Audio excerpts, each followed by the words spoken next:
Сәлеметсің бе, бірінші сынып оқушысы? Жаратылыстану пәніне қош келдің. Сабағымыздың тақырыбы өсімдіктер, тірі ағзалар. Бүгінгі сабақта жанды және жансыз табиғатты ажыратасың. Сонымен қатар өсімдіктердің тірі ағзаға жататынын білетін боласың. Сабақ барысында жанды табиғат, жансыз табиғат, өсімдік, нысан, тірек сөздерін қолданатын боламыз.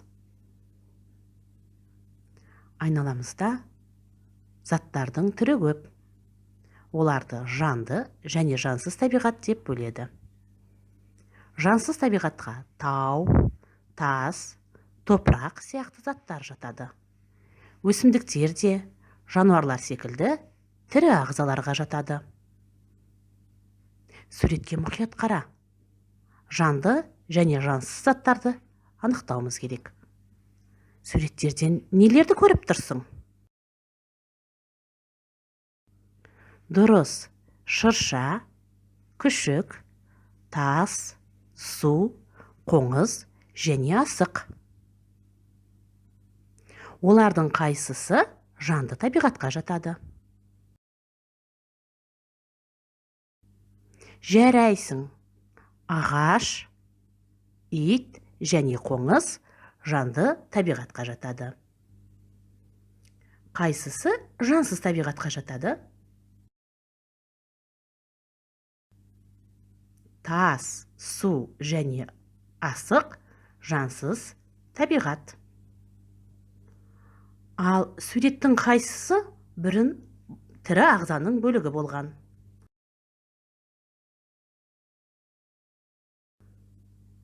Дұрыс айтасың, асық тірі ағзаның бөлігі. Эвриканың зерттеуіне тоқталар болсақ, асық ойнағанда қолданылатын мал сүйегі. Асықты көбіне ер балалар ойнайды.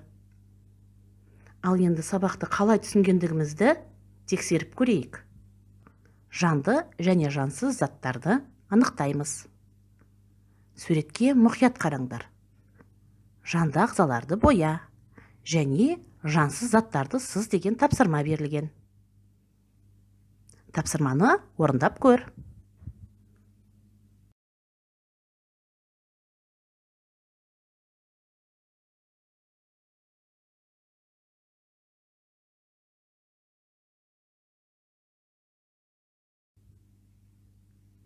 Эврика тапсырманы қалай орындады екен? Тексеріп көрейік. Эвриканың орындаған тапсырмасында ит, гүл, жәндік, құс және ағашты бояпты. Өйткені бұлар жанды заттар. Тас, су, асық және құстың қауырсынын сызған. Себебі тас, су, асық және қауырсын жансыз зат. Балалар, мұқият қараңдаршы. Эврика сағаттың, үстелдің және домбыраның суретін мүлдем боямаған және оларды сызып тастамапты. Қалай ойлайсың, неліктен?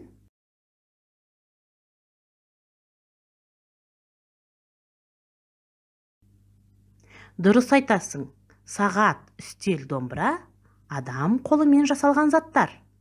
Сондықтан оларды боямаймыз және сызбаймыз.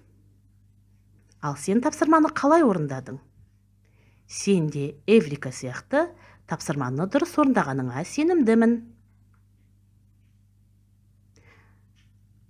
Келесі суретке назар аудар. Тас пен өсімдікті салыстыр. Нені байқадың? Өсімдіктердің тірі ағза екенін қалай білуге болады? Тамаша. Өсімдік күтіп баптаудың нәтижесінде өседі, жеміс береді және уақыты келгенде солып өледі. Ал тас қанша уақыт өтсе де сол орында жатыр. Себебі ол жансыз зат.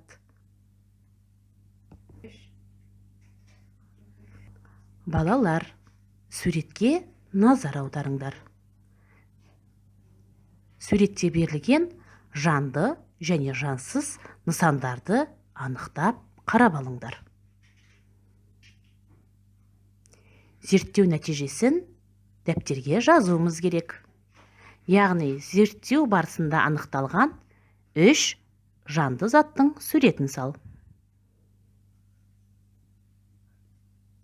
Балалар, неге зерттеу жұмысының нәтижесінде гүлдің, көбелектің және қарлығаштың суретін салыпты? Қалай ойлайсыңдар? Негештің тапсырма орындағаны дұрыс па? Жарайсың, Негеш. Тапсырманы дұрыс орындапсың. Балақай, сен ненің суретін салдың? Сен де тапсырманы дұрыс орындағаныңа сенемін. Сабақ соңында есте сақта. Өсімдіктер тірі ағзалар. Олар өседі, қоректенеді, тыныс алады, көбейеді. Ал жансыз табиғат нысандары өспейді, қоректенбейді, тыныс алмайды және көбеймейді.